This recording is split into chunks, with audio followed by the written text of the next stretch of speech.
in the kitchen. I had a convict tell me. He said there was a big prisoner, and the big guy kept picking on people. So the little guy got a shiv and sharpened it. Now, big guy comes into the room. The little guy sneaks up and starts stabbing him. There happens to be a big washing sink on 4 legs.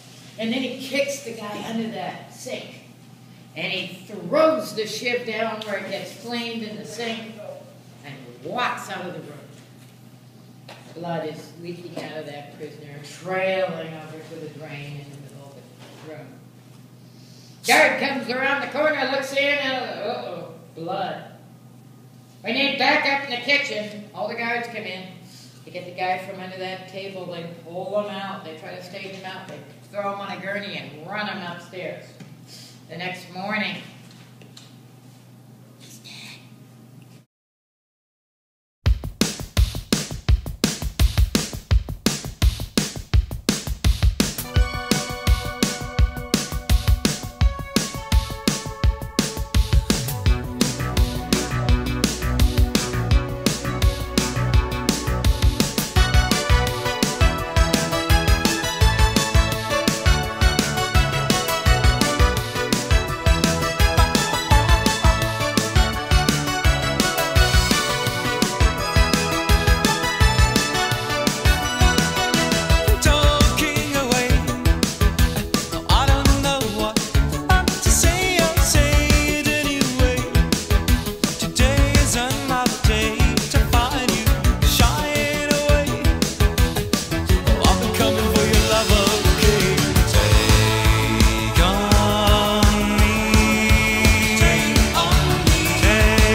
Hello, can everyone departing the boat please join me over here beneath the Arrowhead sign?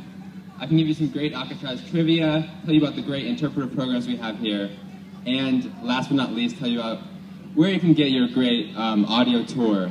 Alright, so how you guys doing? Awesome.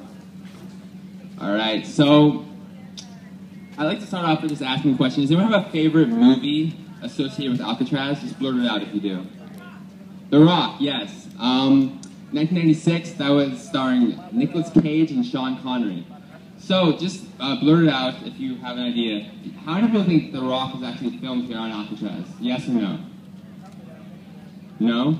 Anyone else? Well, yeah, that's actually correct. About 50% of it was filmed here in Alcatraz. A lot of it was filmed in the hospital, which will be open from 10:30 to 11:30 today. That's rare that's open, so I highly recommend you check that out. I'll tell you where you can get that. It's in the cell house. And it was also filmed largely in the New Industries building, which will be open, it is currently open, from 10 a.m. to 3 p.m. So again, I recommend that you see that before your time here on Alcatraz is over. So again, everyone departing the boat, if you can please join me over here beneath the Arrowhead sign. Just a few short announcements, I promise. This is the only mandatory thing you have to do here in Alcatraz. Alright, I got the thumbs up saying that I can actually begin the announcements. My name is Kyle. I'm a volunteer here at the National Park Service. I'd like to welcome all of you to Alcatraz. Alright, a few short things. First, eating, smoking, and drinking is only allowed to your left over there by the benches. With the exception of plastic water bottles, that's the only place you can eat, smoke, or drink. Alright, Alcatraz is a protected resource. As such, the only things you can take with you from the island are your cherished memories and things you buy in the gift store. Everything else must stay here. Let's see. So you might see a lot of closed areas, signs marking out closed areas here in Alcatraz. That is for your safety, to not wander off anywhere you're not supposed to be, again, for your safety. You might also encounter uneven surfaces, tripping hazards, so watch your step at all times, again. Alright, and last, but certainly not least, the audio tour. Okay, so there's two ways to get the audio tour, which you already paid for when you paid for your ticket.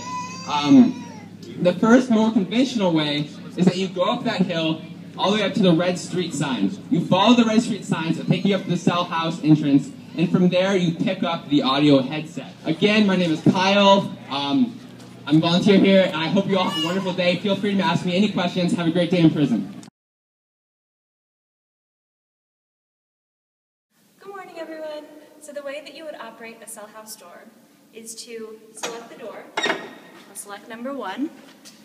Yeah, selector right in there. This lever, you select the door. So I select number 1. I clutch it. And then you bring the hammer down.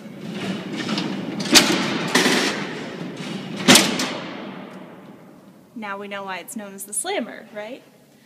And each door weighs about 200 pounds, and by way of this awesome modern technology, I don't have to actually move 200 pounds every time I open and close a door. It's really great. To close it, you do the same thing. You select number 1, it's already selected, you clutch it,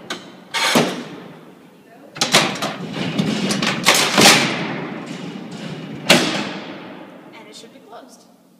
So, yeah. Hi guys, and welcome to the morgue here on Alcatraz. I'm going to give you a really quick explanation of why this is my favorite building here on Alcatraz. If you look behind me here, we've got these beautiful red bricks. This is the first layer of history here. These red bricks are from 1853. That's all the way back in pre-Civil War, because Alcatraz was first built to be a military fort.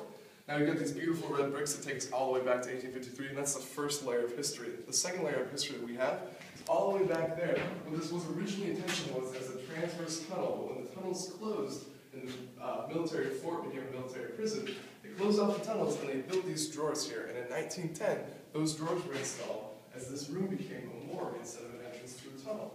Now, 1910 to 1931, this room serves as the morgue here on Alcatraz. All the cadavers were brought down here, autopsies were performed on site, and very interesting here. So again, 1853 we got the bricks, 1910 we got the doors, but there's one more layer of history here. It's the most famous layer here. In 1932, the Federal Bureau of Prisons purchases Alcatraz Island from the military, and what happens is it shifts from a low security military prison to a high security, maximum security federal penitentiary.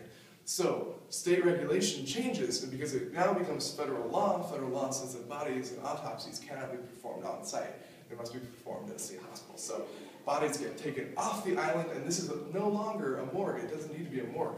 But we've got another layer of history here, because these big metal monstrosities here, these are actually backup generators that were installed in 1932 so that way you could have a second redundancy. If your power went down, if the main generator went down, you could reroute power here, and then once power was back on, this room would kind of stop being used, but it's very smart here. So we can see the big layers of history here. We got 1853, the big red beautiful bricks.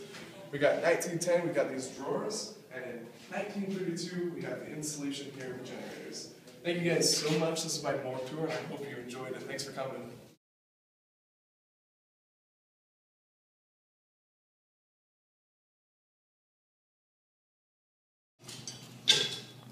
Want to switch seats? No. Stay.